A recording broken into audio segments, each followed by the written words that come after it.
AgriStack farmer registry portal પર તકનીકી ખામી દૂર થતાં ખેડૂતોની નોંધણી પુનઃ શરૂ કરાઈ। આણંદ જિલ્લાના ખેડૂતો હવે નોંધણી કરી શકશે।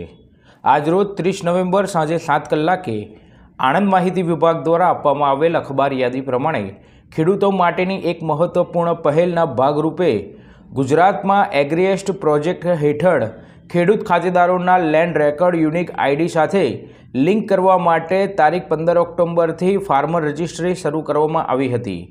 એગ્રીસ્ટેક ફાર્મર રજિસ્ટ્રી પોર્ટલ પર તકનીકી ખામી સર્જાતા થોડા સમય માટે પોર્ટલ પર નોંધણી બંધ થઈ હતી, જે ખામી દૂર થતાં હવે ખેડૂતોની નોંધણી પ્રક્રિયા પુનઃ શરૂ કાર્યરત કરવામાં આવી છે, જેને લઈને આણંદ જિલ્લાના ખેડૂતો પણ નોંધણી કરી શકશે।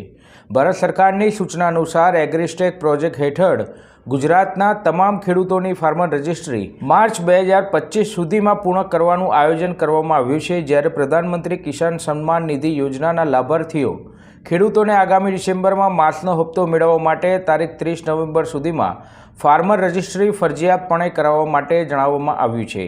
જે ખેડૂતો 30 નવેમ્બર સુધીમાં ફાર્મર રજિસ્ટ્રી કરાવી હશે તેવા ખેડૂતોને પીએમ કિસાન યોજના હેઠળ ડિસેમ્બર માસનો હપ્તો મળશે।